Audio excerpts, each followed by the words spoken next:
Welcome back to the Psychedelic Podcast by Third Wave. Today, I am speaking with Dr. Alexander Shester, the author of Visionary Healing, Psychedelic Medicine and Shamanism. What amazes me is when you encounter these things within yourself, ancestors or spirit guides or plants and mythological figures like fairies and leprechauns, etc., that you actually start conversing with, that they come out and they present a wisdom to you of things you didn't see before, things you didn't know before, or there was a veil that prevented you from getting there. And that's what psychedelics do. They made this realm available to most any person who wants it and seeks it. Welcome to the Psychedelic Podcast by Third Wave, audio mycelium, connecting you to the luminaries and thought leaders of the psychedelic renaissance. We bring you illuminating conversations with scientists, therapists, entrepreneurs, coaches, doctors, and shamanic practitioners, exploring how we can best use psychedelic medicine to accelerate personal healing, peak performance, and collective transformation.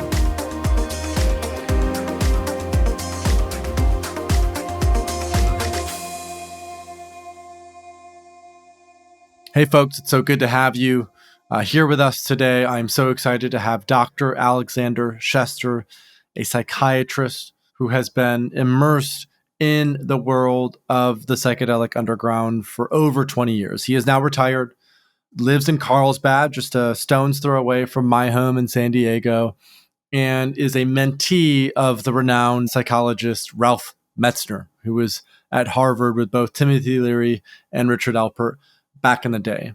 And so in this conversation with Alexander, we talk about his new book, Visionary Healing, Psychedelic Medicine and Shamanism. You know, shamanism isn't something that psychiatrists often go deep into, but Alexander is very unique because he's participated in underground ceremonies for years and years and years and has worked with almost every plant medicine across the board in those contexts. So he offers a very unique lens and perspective on visionary healing, the perspective of, you know, a psychiatrist who has been in the field for over 40 years now. It really was a pleasure to sit down in person with Alexander just a few weeks ago here in San Diego. I always love those in-person conversations because the rapport that we're able to establish and build is so much more fulfilling and nourishing. And we talked about, you know, how he got into the psychedelic space, why he decided to become a psychiatrist. We talk about the Jungian versus Freudian sort of lens and philosophy. We talk about Ralph Metzner, who Ralph was, why Alexander was part of Ralph Metzner's circles, and so much more. This was a really heartfelt conversation. It was a real pleasure and honor to be able to sit down with Alexander and hear about his story as both a psychiatrist and a visionary explorer. Alexander Shester is a medical doctor, board-certified psychiatrist, and Jungian Analyst who has over 30 years of experience studying and participating in guided vision quests using shamanic principles in nature settings. He recently published a book called Visionary Healing, Psychedelic Medicine and Shamanism, which is his personal firsthand memoirs using entheogens like ayahuasca, jurema, psilocybin, San Pedro, Peyote, iboga, 5-MeO-DMT, and more.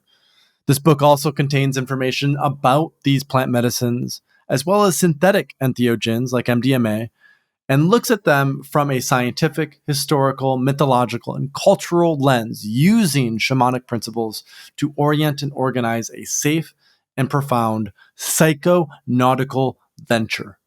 It contains numerous color visionary artworks to amplify the psychedelic experience. The book is dedicated to his primary mentor, Ralph Metzner, with a foreword by the eminent psychedelic researcher, Charles Grobe. All right, that's it for now. Let's go ahead and dive into this episode with Dr. Alexander Shester. I hope you enjoy our conversation together. So I am here with Dr. Alexander Shester, the author of a new book called Visionary Healing, Psychedelic Medicine and Shamanism, with the foreword written by Charles Grobe, an esteemed researcher out of UCLA. Alexander, it's great to have you on the podcast with us. Well, thank you. I appreciate it. And you can shorten it to Alex if you'd like. You don't mind, Alex? Oh, I love it. Okay. All right. I love we're doing this in person. We're in Encinitas at the moment. You live in Carlsbad. Right. You've been a psychiatrist for...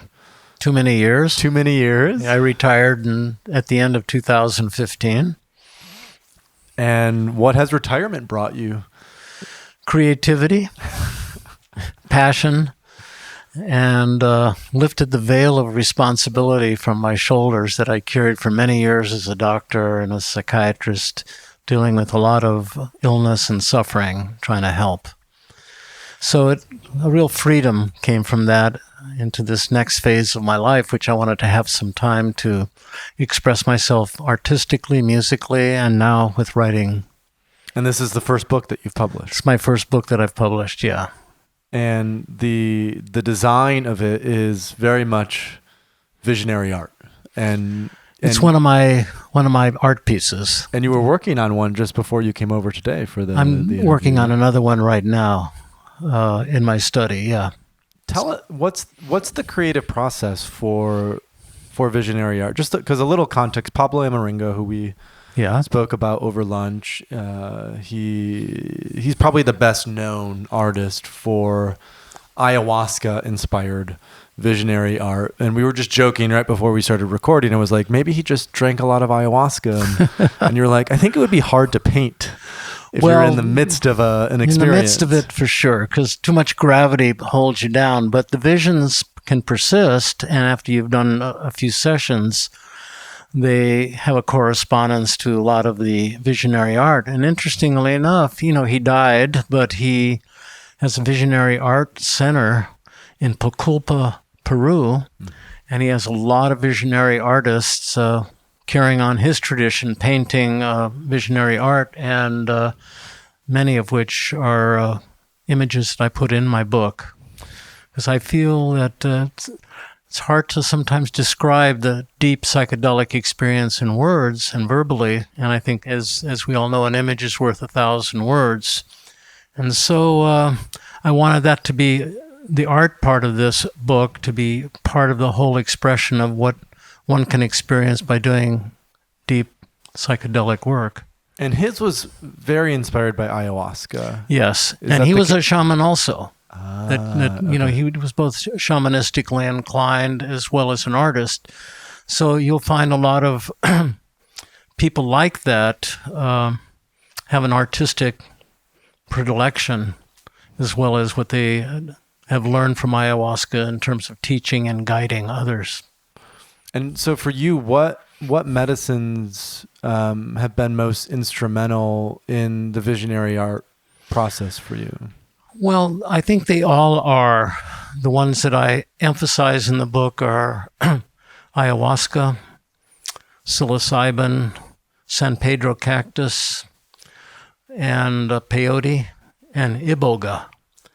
And these are the 5 main ones. And then ayahuasca analog called jurema, which also is a tryptamine derivative from mimosa plant, as well as the Syrian rue birdseed, which is the MAO inhibitor. Much like in ayahuasca, the way they brew it would be mashing up together the Banisteriopsis caapi vine of the soul, with Psychotria viridis. So there are different ayahuasca analogs that can be used that give the similar kind of visionary experience. I found that they all really promote an interconnection with creativity, a visionary realm. And what I've done in my past with the explorations have been a deep exploration of the psyche and the spirit world, as represented in the cosmos as well as in the natural world, the earth. And it's put me more in touch with those things. As a healer and a psychiatrist myself, wanted to do a lot of healing for myself that did not get completed through traditional therapy, psychotherapy, or even Jungian analysis. Because to be a Jungian analyst, which I also became, you have to go through a deep analysis over a number of years. And it carried me quite a long way, and it was very good. But it fell short of my own needs, which was to explore more deeply an experiential realm, because so much of my life has been in my head, my brain, my mind, my thoughts. And I became quite good at that, through scholarship and academia. But I realized I was really missing an essential part of my being, connecting to the instinctual world, the reptilian world, the molecular world that exists within me, and having direct experiences of these realms rather than interpreting dreams and looking at this from afar. I could experience it and feel that real deep passion in me. And it brought me back to life and really helped heal with the depression, which is really a desynchronization of my instincts from my thoughts. So well said. Let me take a breath, please. I spoke too long. No. The longer the better to some degree, because I'm just impressed that you could pronounce the full name of the copy and the chacruna, the Bana, I can't even do it. Banisteriopsis copy. And what's the other one? Psychotria viridis, which is sometimes called chacruna. The leaf, which has the tryptamine in it, yeah.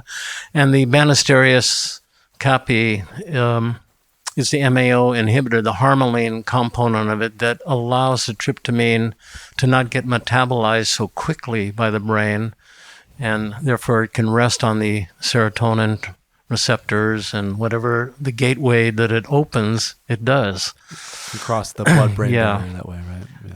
But there are a lot of tryptamine derivatives, but this combination, which is from the Amazon, Ecuador, Peru, Brazil, gives a different quality of psychedelic experience that begins and centers in the gut and gets it to churn. So it's a very visceral experience initially. But by using the techniques that I learned, shamanic techniques, you can actually, through intention and will, raise that energy to higher chakras, the heart, the third eye, and cosmic realm, as well as go down the spine, the tantric spine, that is, into the lower chakras, into the pelvic area and the anal area that connects one to the ground, the roots, and the earth.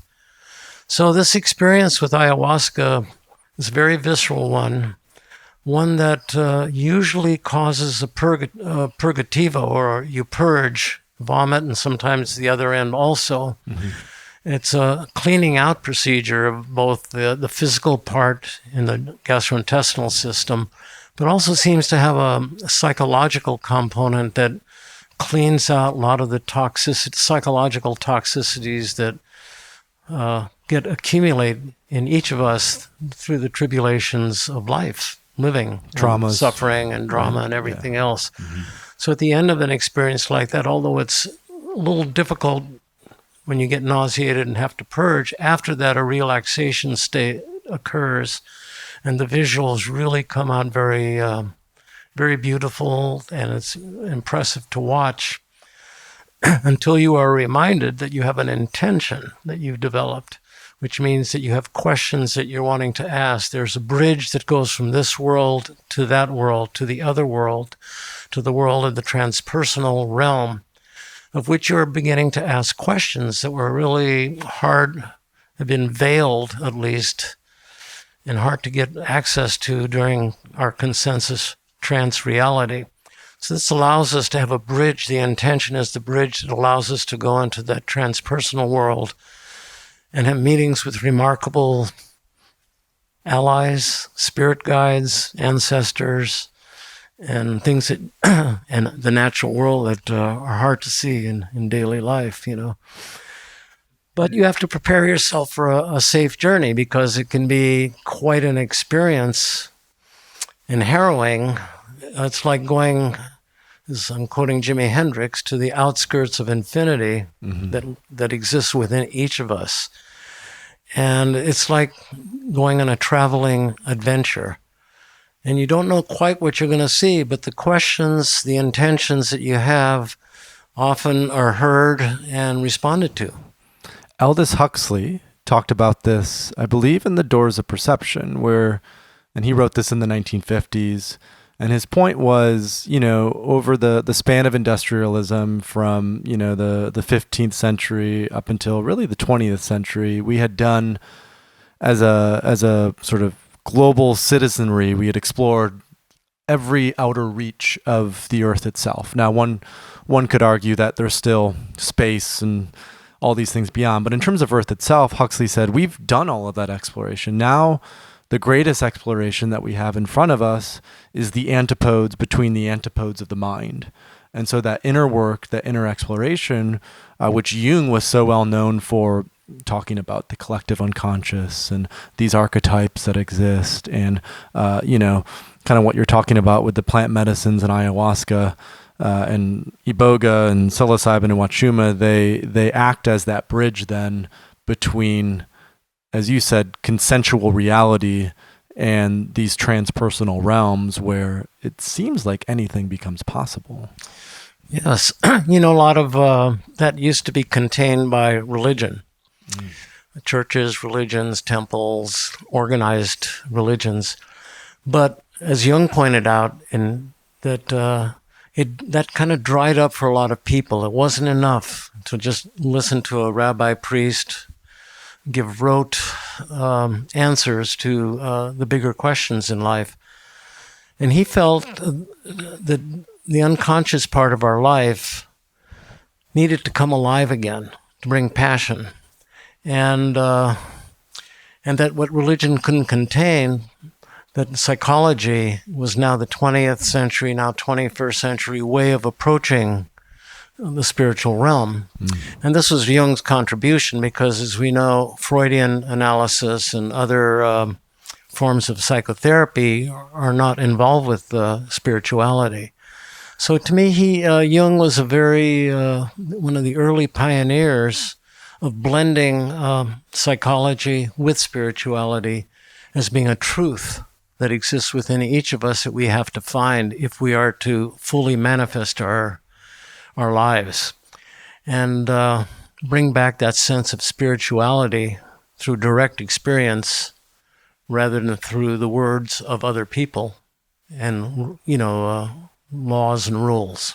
Gnosis is a term that is often Gnosis, used, right? direct experience, direct knowledge. Direct knowledge. Right.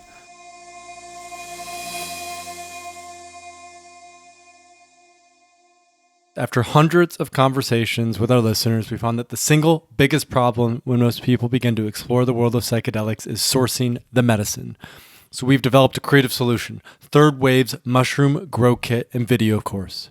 Just go to thethirdwave.co/mushroom-grow-kit and use the code 3WPodcast to get a $75 discount. I've experimented with a lot of different grow kits in the past, and this one is seriously next level. We've partnered with super nerd mycologist to make this the simplest, easiest grow kit possible. It's small enough to fit in a drawer, and most people get their first harvest in 4 to 6 weeks. You get everything you need right out of the box, pre-sterilized and ready to use, except for spores, which we can't sell for legal reasons.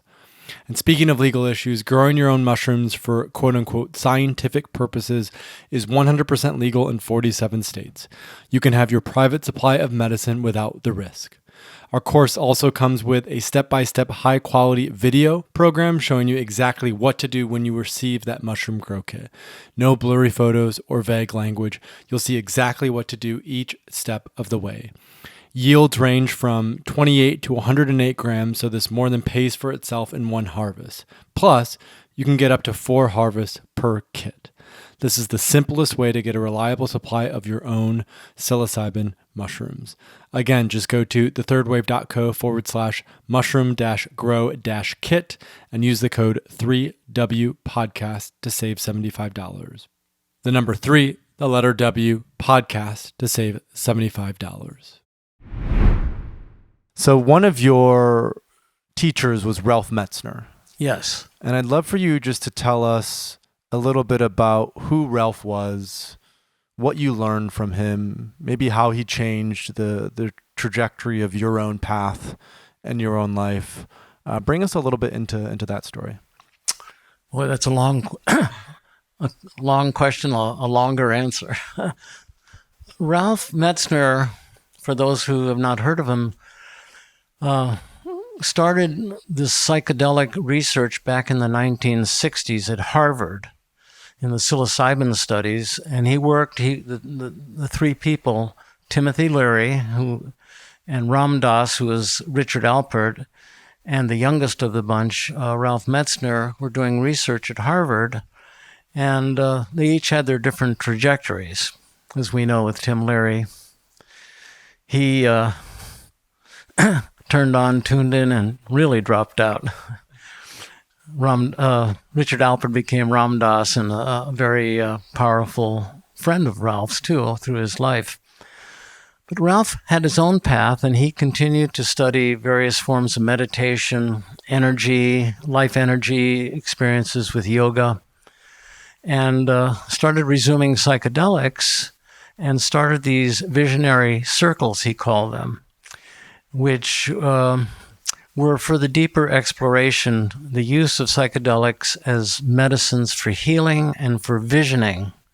Healing being usually referring to things in the past or the recent past that we needed to deal with, childhood stuff as well as the dramas of relationships and daily life that need healing, as well as visioning, which it means that when we're feeling stuck in our lives, which many of us do find on multiple times in our life, that allowed one to get a higher perspective, get up, climb the tree, get your ride on a bird, and see some perspective about the future.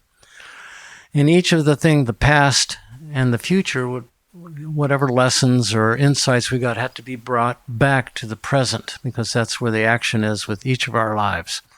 So those are the insights that he really promoted and gained.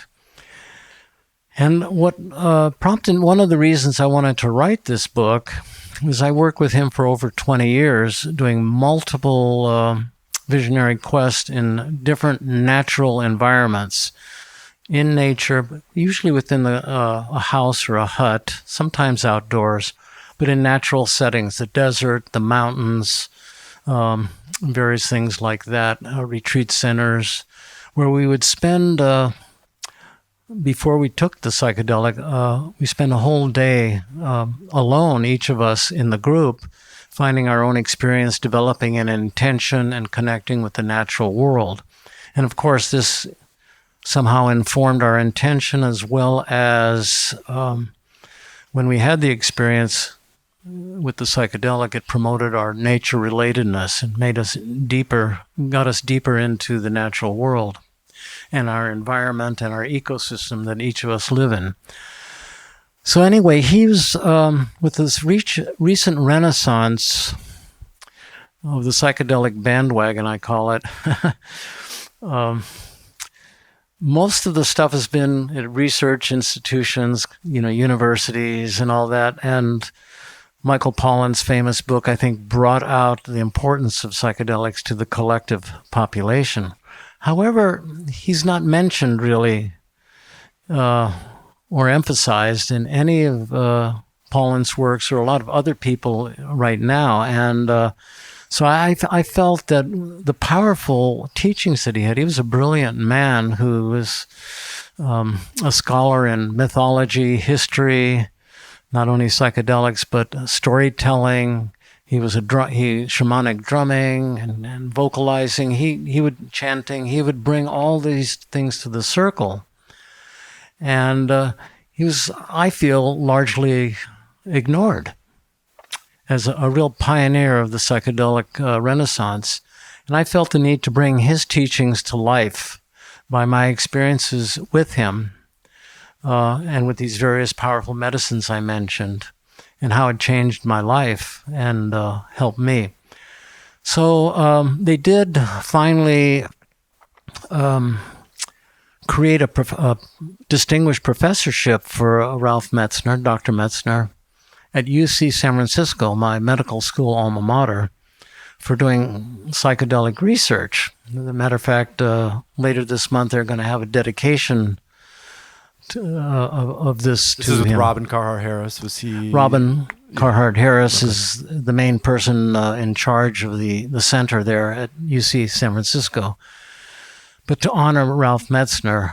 And so I think, I'm trying to bring his wisdom to the light and all that. He wasn't like you. He wasn't into microdosing, as far as I know, which I think is a whole nother branch of psychedelics that I don't know much about, but I find very intriguing and appealing, what you're an expert in. But Ralph was very much the difference, going really deep into the psyche and helping. He was a true archetypal healer. I felt he was wise, and I felt he was humble. And I think he was, those things are, to me, the essence of healing, And his focus, and maybe you can help add a little bit more nuance to this. I know he wrote a book on psilocybin mushrooms. Was a lot of the work that you did in these visionary circles with explicitly psilocybin mushrooms, or did he have a way of working with other medicines as well as part of that visionary process? Yeah, he worked with all the medicines that I mentioned. He worked with psilocybin, often augmented with Syrian rue to keep it in your system longer and to intensify the effect of the psilocybin. And we did quite a number of those journeys. But he also worked a lot with the San Pedro cactus. Again, San Pedro cactus is a mescaline-containing cactus. It's interesting, legal. You can buy it at Home Depot. I've got it growing in my garden. It's a beautiful plant with beautiful flowers.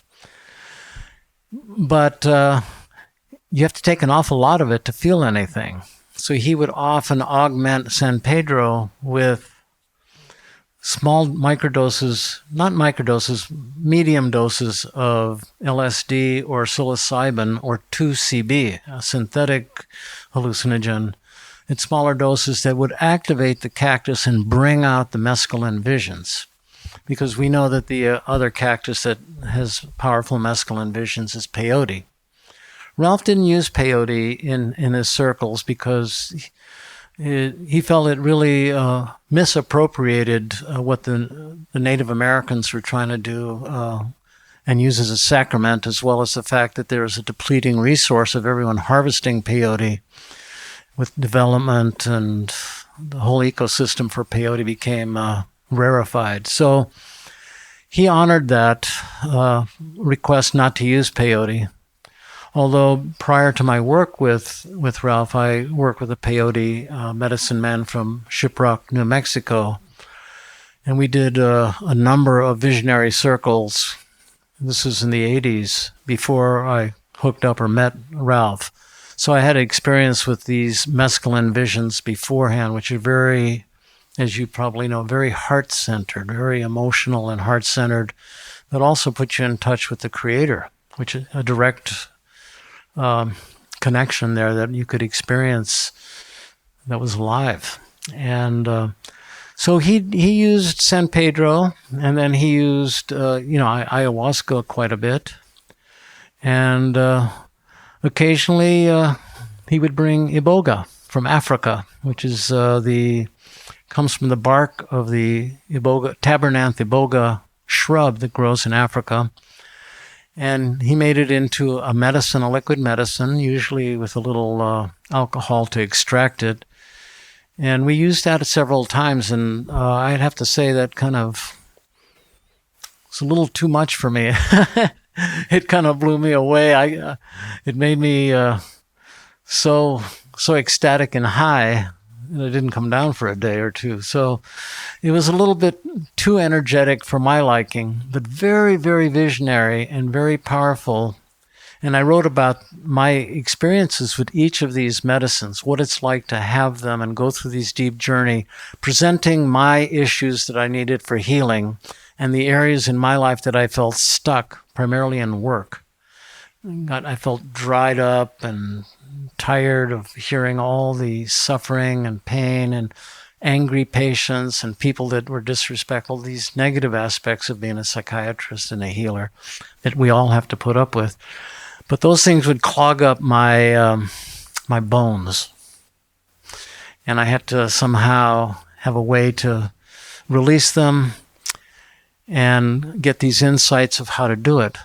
But the most important thing, and I think for people who do deep psychological work, as well as microdosing, what they do repeatedly, is the difference between insight, creativity, and transformation.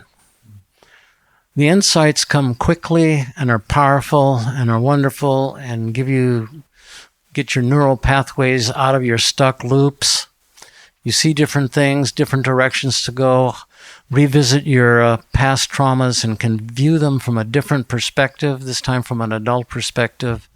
Get in touch with the radiant child that was lost and dismembered as a child. The wounded child sometimes persists in trauma. It doesn't tend to go away. But with this, we'd bring this back into our present day situation, and the question that came from that is, okay, so you've seen God, you've seen your ancestors, you've seen the natural world and all its beauty and eros. But what's changed? What's the price of tea in China? How's this going to practically change your life? So that's where the transformation comes in. That's where they need psychedelically trained therapists, coaches, guides to help people integrate the lessons that were learned before they're forgotten. Because more often than not, a few weeks to a couple months after these incredible journeys, you return back to status quo with all your problems, all your issues, and you say, well, that was fun, that was a nice experience, but it was just a psychedelic fantasy. Mm-hmm. So to make those changes of transformation, that's the hard work and what people have difficulty doing. And that's the true same of psychotherapy, the difference between what a therapist gives insight to a patient and what they do with it. That's the bottleneck. People don't change that easily. Which is why even in the 50s and 60s, when psychedelics were starting to be used in psychotherapy, they were seen as such a breakthrough, because all of a sudden, not only were there insights that came through, but now what we're learning is because of the neuroplasticity, it became much easier to actually shift behaviors rather than staying stuck in the same sort of ruminating loops. And the question that I would have for you comes into the realm of community, because I know that you said you had done a lot of, you had worked with Ralph for 20 years. There were these visionary circles, medicine circles as part of it. What for you was the value of the people and community that you met in those circles to help you on your process of transformation? Well, the way Ralph would run his circles is after we imbibed or took the medicine, we would lay down. He'd play some really beautiful music, which is really an important part of a psychedelic journey, no matter who does it, I think at least. It's like a boat that carries you down the river and that you can float on while you're processing whatever information. But I think... Say that again. What you want me to? The value of community. So the value of community was that after we'd go into our own visionary state for a while, he would have us sit up and face the central altar that we created, usually a prayer rug with objects or poems or things we'd bring to put in there to create the sacred space. And this sharing connected us to what other people were going through. It gave him and the sitters an opportunity to make sure that everyone was trying to stay with their intention, or we're not getting lost in the reveries and all the different tracks you can take in a psychedelic experience, but to really focus on what that intention was and to remind us of that, and to connect as a small community.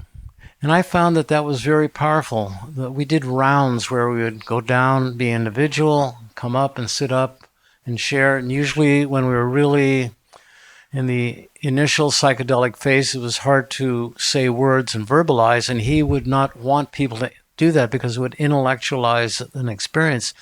So he would have us vocalize, like sing, open up our throats and sing from wherever we wanted to sounds that felt like what we were experiencing at the time. And we'd hear all these, everyone was different with their vocalizations, and really created a sense of bonding, community that was heartfelt.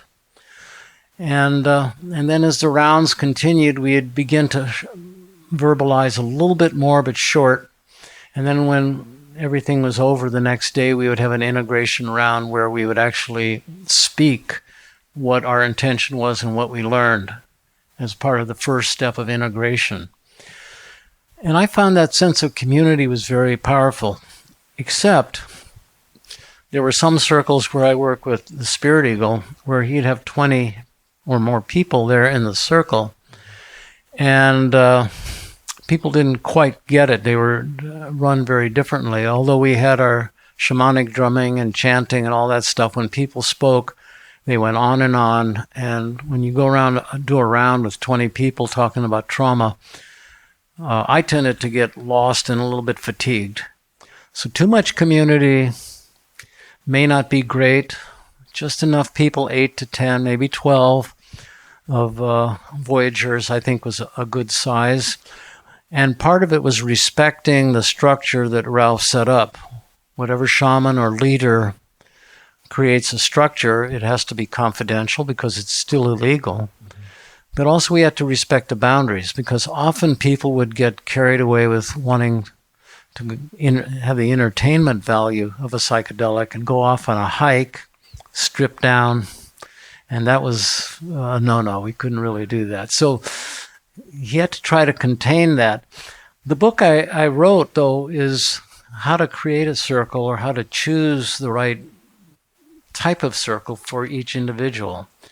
Sometimes Ralph's circles were a little too structured for me, but they were different from time to time. Other times they weren't that structured, but I liked sort of an intermediate where he would remind us through storytelling and mythology and how that related to what we were experiencing at that time. Often there was a synchronicity between what was going on our inner lives with the stories that he would tell, because he was a master of mythology. The book, I presented a lot of the meditations that you can use with or without psychedelic medicines. They're good for daily practice, how to tune into the natural world, how to tune into your psyche. And if you are wanting to experience psilocybin or San Pedro or whatever on your own, that this would give you an orientation of how to be, especially if scary shadow material emerged and you're getting a little bit tense and all that, how to come back to the center point. And so the book really, I think, helps with people who want to take individual journeys who don't have access to the circles. But unfortunately, as you know, some of these circles have gotten big, have become popular, and it's infiltrated by really good psychedelic coaches and therapists who've had the experience. You have to have the experience or you can't do it, you know. Aldous Huxley said that, and so did Albert Hoffman. Yeah. They both felt you had to experience it if you're going to promote it and all that. So there's a lot of people want to get on the bandwagon now. And so much is going on with research at research institutions. That's where, when I left doing these journeys and all that, I felt when the time was done for me, I had a choice of either getting a little bit more, going back a little bit more academically and doing research. And that was not where my interest laid. I was still really trying to just stay with being a healer, being an outsider looking in rather than right in the center of being an insider. But most of the research is what people went to, like Charles Grove, for instance, went in to become a very prominent psychedelic researcher for MDMA, psilocybin for cancer, terminal cancer, and ayahuasca. He went down to Brazil and studied a lot of the people firsthand who were using it in the ayahuasca churches, the Santo Daime, the Unio de Vegetal. So he had this direct experience, and interestingly enough, he's a professor of child psychiatry at UCLA Harbor. But he's been given FDA approval to do this research and legal research in these things, and is considered very highly, even by the chairman of the department. So you can see how it works. He's very much a prominent voice, and has been publicly for years now. One of the early. In fact, I met his daughter in 2017.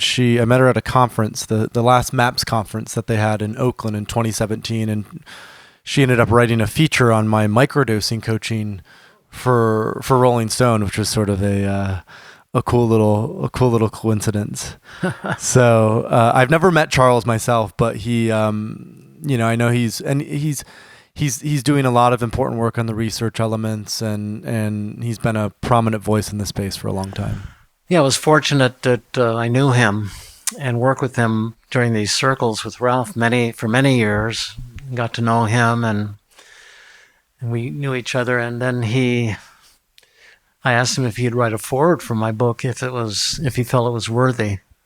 And so I sent him an initial copy before it was published, and he liked it. And I just sent him a hardback copy, and he was raving about it. He liked it. I'm not trying to promote myself, but he seemed to like it. And Ralph's wife, Kathy Coleman, wrote the preface for the book, and she's also a psychedelic researcher at CIIS up in the Bay Area, and she liked it too. So I found that you got a lot of thumbs up.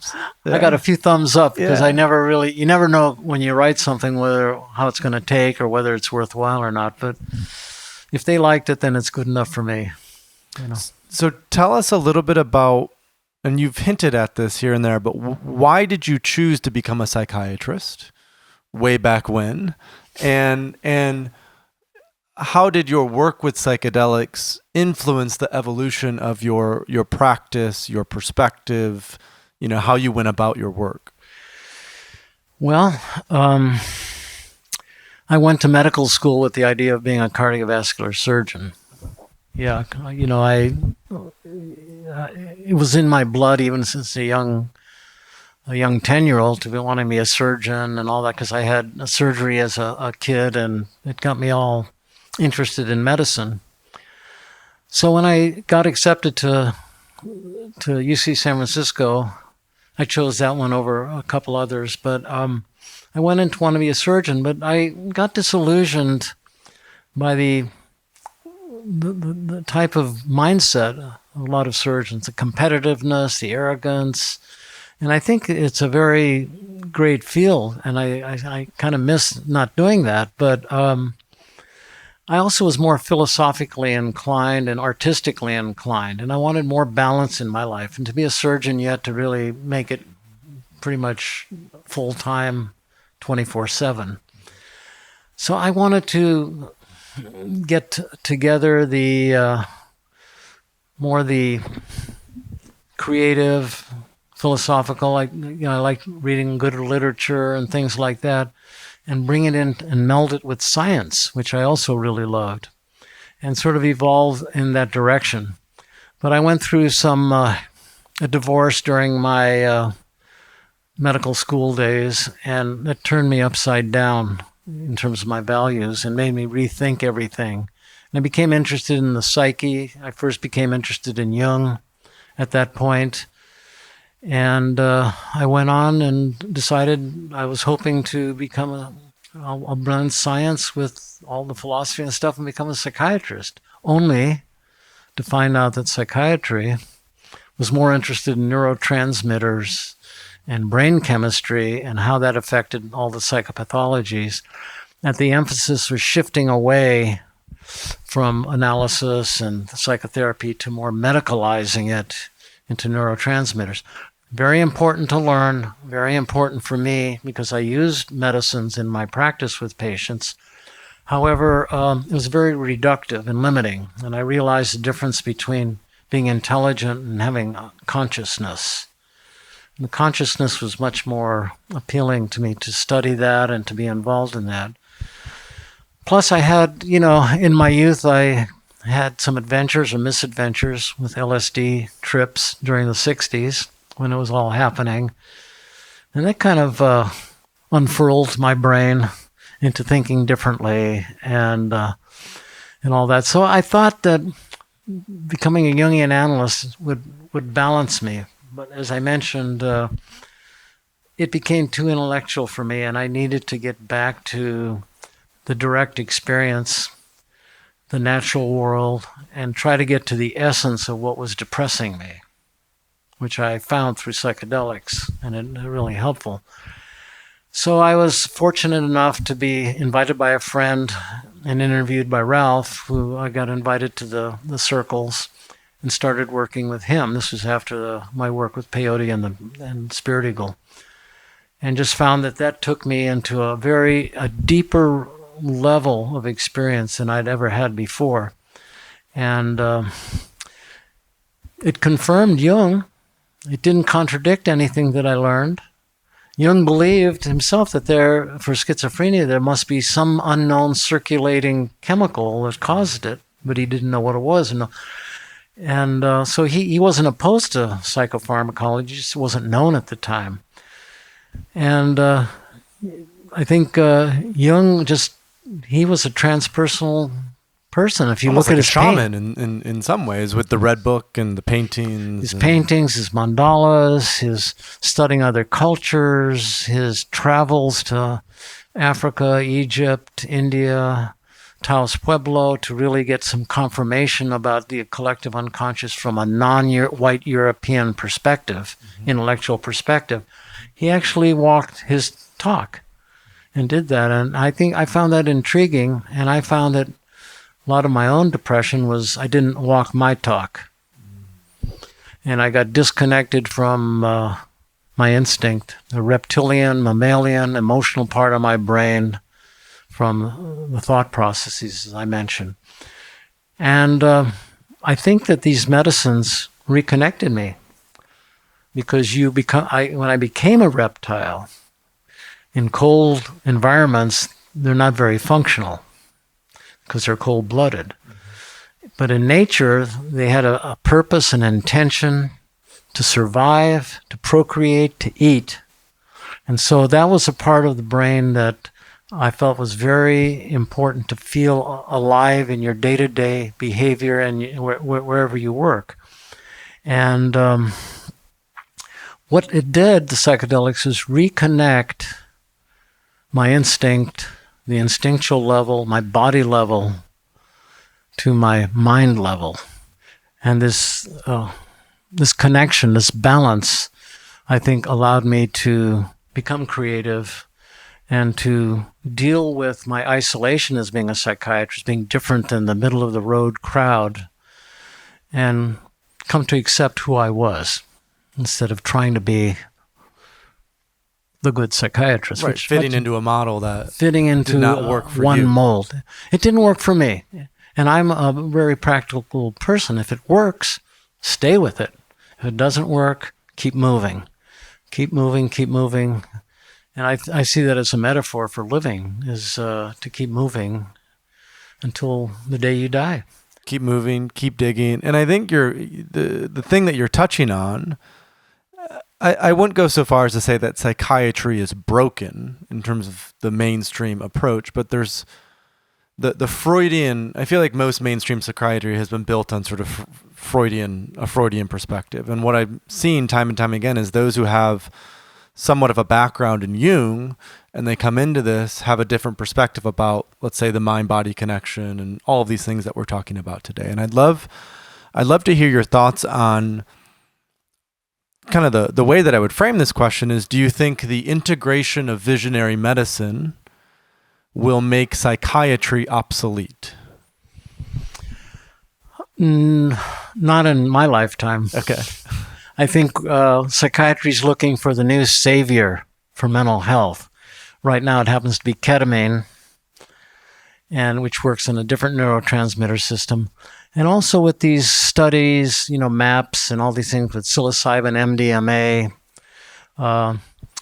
I think there's a lot of future. I think the future of psychiatry is going to have to integrate those newer medicines and the psychedelic medicines and fantasy entheogens also into daily practice.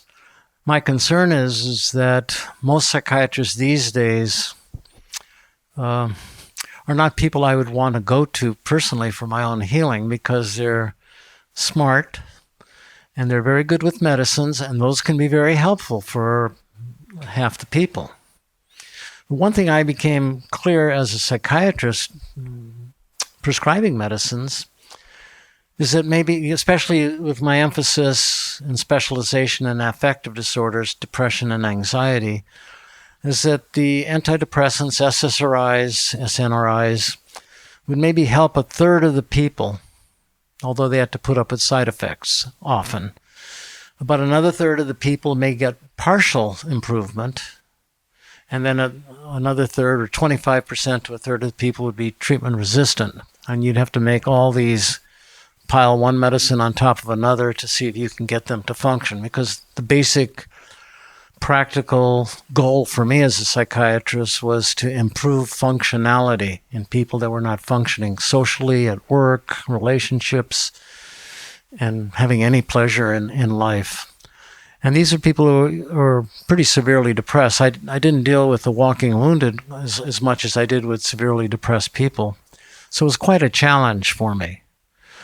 The psychedelic experiences, I never brought them into my practice because they're illegal, unethical according to the powers that be, and as a medical doctor with a license, you're highly scrutinized. So I kept it very secretive to myself. But what changed in me from all this, my perceptions, was that when I came back to my day-to-day work, I was able to intuitively just go deeper and quickly into the person's issues and problems and be able to really understand what darkness is about.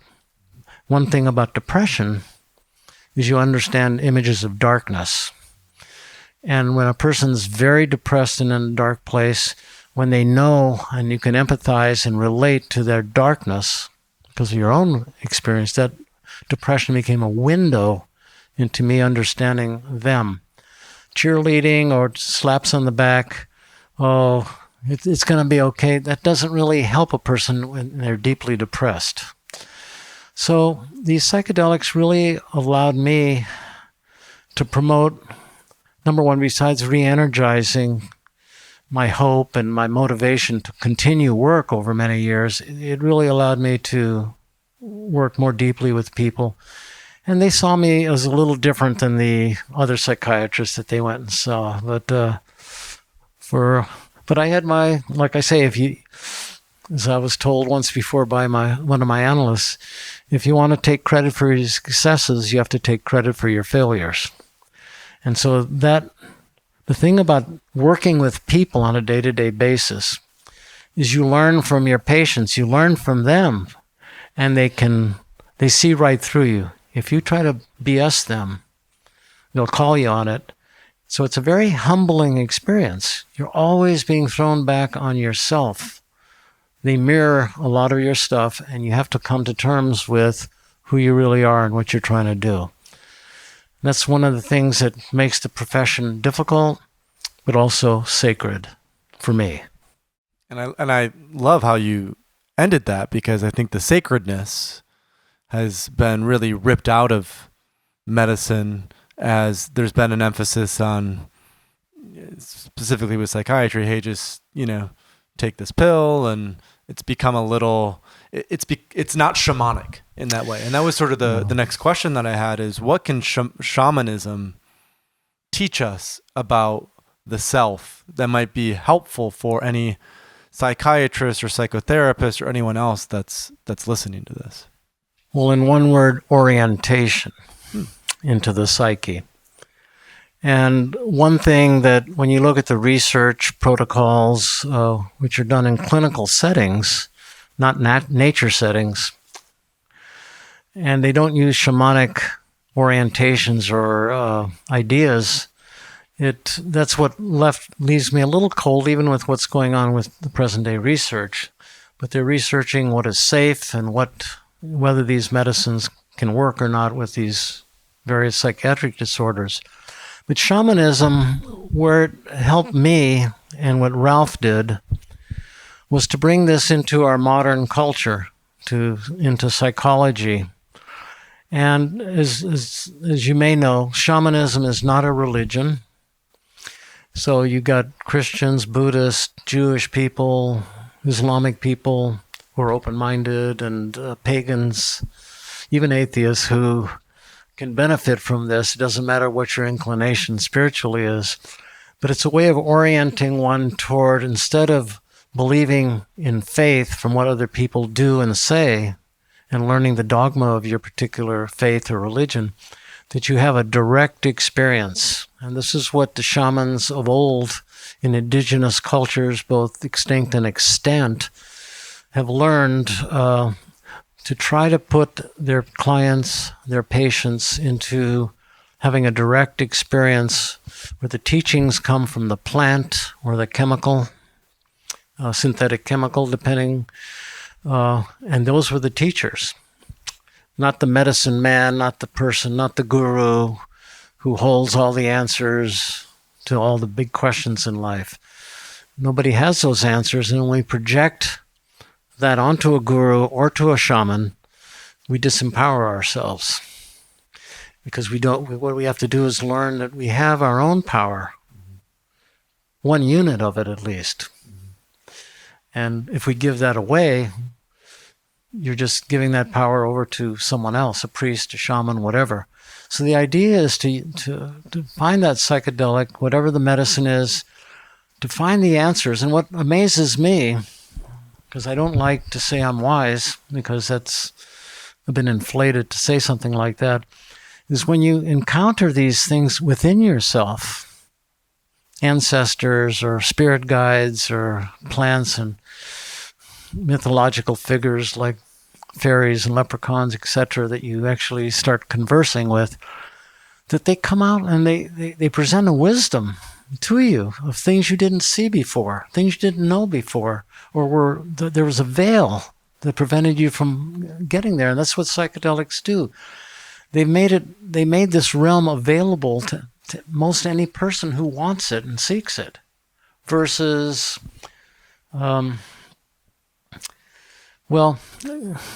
versus having to go through an authority figure, versus having it to be translated, right? There's an intelligence in these plants that... Well, to find that there's an intelligence in the plants, is it in the plant, in the chemical, or is it in me? Or is it in the transpersonal world?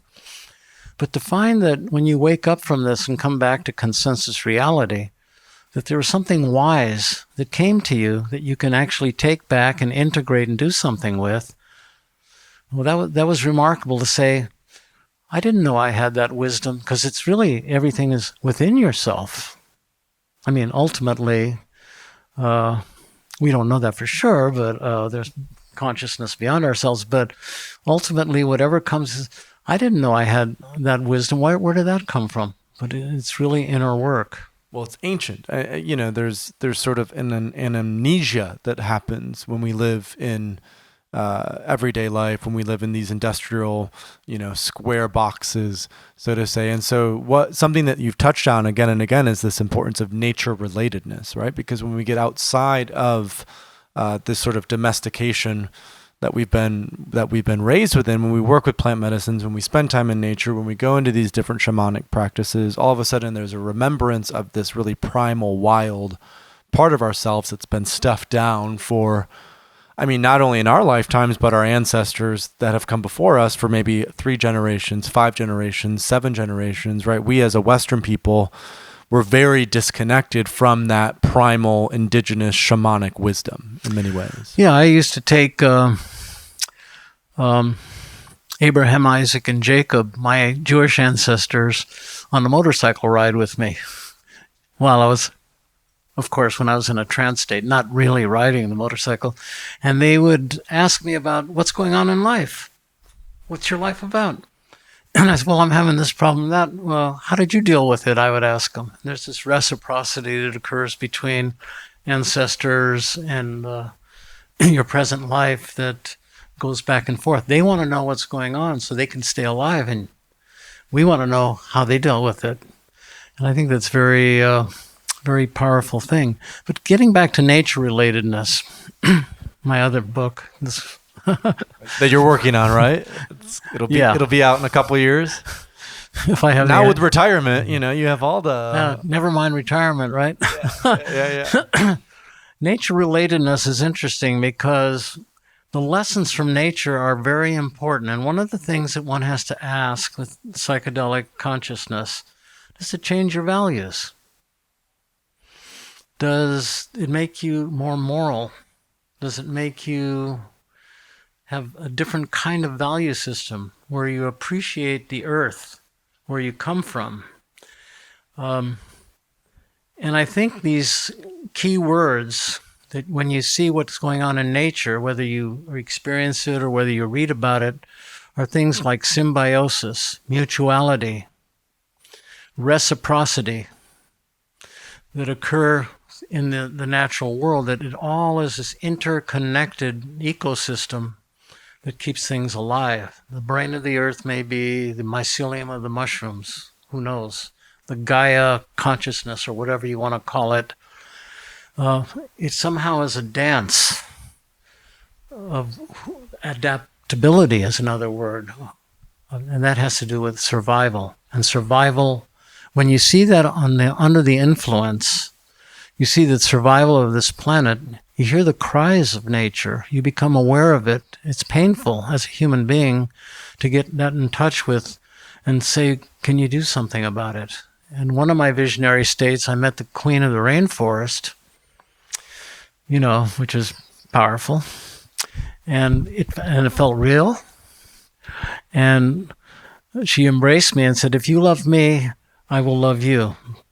So it said, if you serve in a good way with me and help me keep the earth alive, I will give you the love that you need in life.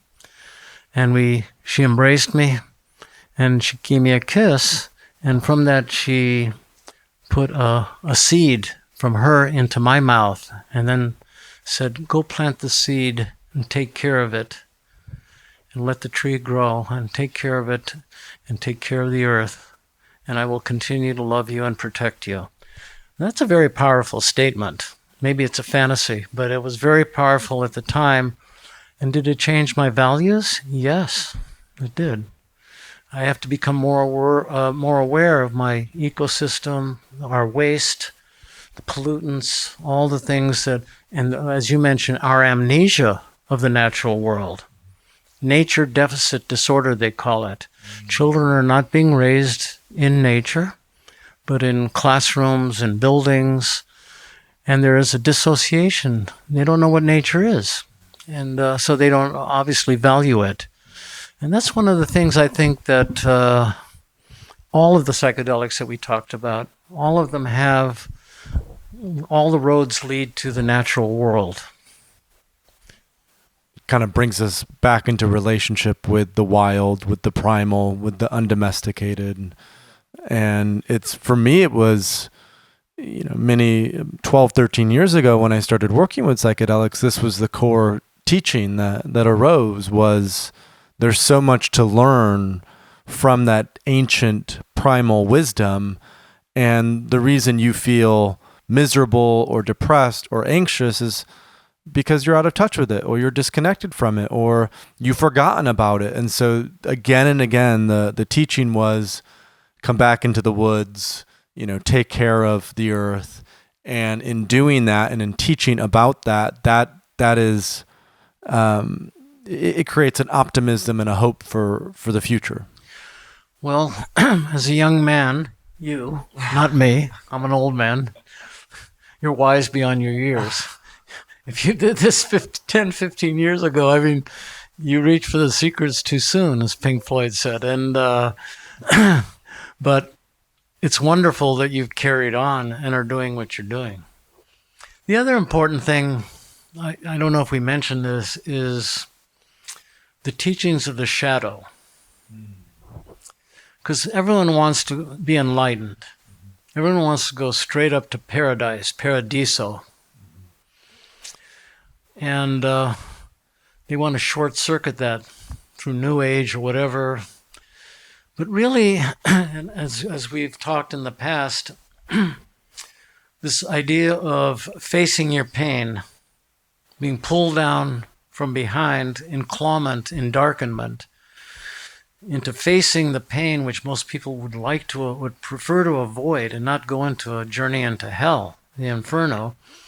It's an important thing that you have to deal with some of that energy and come to terms with it. You can never fully integrate the shadow, but you can begin that process through life. And shadow is usually experiences what we project onto others, the negative things that we don't think are attributed to us, that we put onto other people, groups, parties, or whatever. But this is an important teaching, and as a lot of fairy tales go, you have to win over the dark witch before they will realize that you're worthy to go into another realm of the positive realm, whether it's Cinderella, whether it's Baba Yaga of Russian fairy tales, or Snow White, all that kind of stuff. You have to come to terms with the dark mother, the dark essence there. And that's the part that's missing, where people don't want to face. It's hard to do before you're 40. But possible. Possible. You're a case in point. And the conference, Robert Bly, who we talked about over lunch when we met, he wrote this book called The Little Book on the Human Shadow. And the way that he phrased it is, a lot of maturity is eating the shadow. It's actually going into that darkness and bit by bit eating it, because in that is actually where energy and vitality and life comes from. It's the same sort of metaphor as with mushrooms. The reason mushrooms are so powerful, and the reason that I think many in a Western culture have been so sort of not wanting to touch them, is because of their association with death and the shadow and darkness. And yet in literally eating the mushroom, eating the shadow, we have all of these teachings that come forward. And just to wrap this up, like what we were talking about earlier, that's where the importance of a coach, a therapist, a guide comes in, because if you feel safe and if you're in a container, then what psychedelics do is they make it much easier to confront those aspects of yourself, as long as you are capable of surrendering. Surrendering is the key word. Letting go. Otherwise, you're going to have a lot of anxiety during a trip, a journey. And letting go is the only way you can transcend it. And as you know, with mushrooms, they can be pretty mischievous. They're not sweet and nice. They can, but they care about you. They want to inform you by tricking you and humbling you. Mm-hmm. But they want to teach. And as you know, Maria Sabina thought they were the ultimate teacher, teaching guide.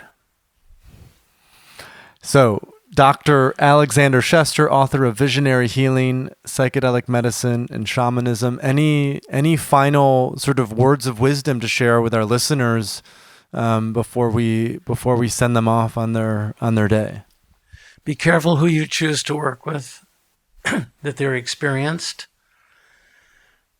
Develop your intention and create a sacred space for you, whether you're alone or in a group, because the outside influences can get into you. And whether you're microdosing or macrodosing or in between dosing, you're going to learn a lot of important things in your life. And the most important thing is to enjoy the experience. When darkness comes up, you can change that by changing your mindset, changing your music, changing the situation a little bit. So as difficult as it is, it's harrowing, the experience. It's very worthwhile, and I think has a large future for psychological healing, as well as having a mystical experience, which was usually in the past only open to very few mystics. Now it's open to all of us. And the basic idea is, the bottom line is, does it change your values so that we can continue endorsing and loving the earth? Nature is very sensual, not in a sexual sense, but in that loving eros sense, of trying to connect us And we're all part of nature, and we have to remember that, not forget it. So that's a few words of whatever. I'm not going to use the word wisdom. No. Well, I'll call it a few words of wisdom from Alex. Alex, thank you for joining us. Well, thank you for having me. It's been a pleasure.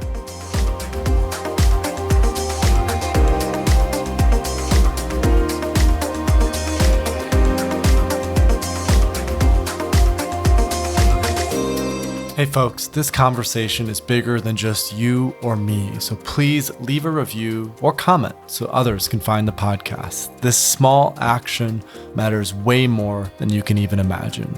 You can also go deeper into this episode at thethirdwave.co/podcast, where you'll find full show notes, transcripts, and all the links that were mentioned in this conversation. To get weekly updates from the leading edge of this third wave of psychedelics, sign up for our newsletter at thethirdwave.co/newsletter.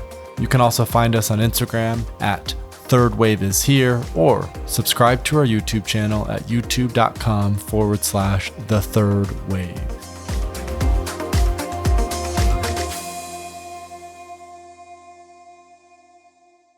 Thanks so much for watching. If you want to stay up to date on the third wave of psychedelics, subscribe to this channel and visit thethirdwave.co, where you'll find plenty of free resources on intentional and responsible psychedelic use.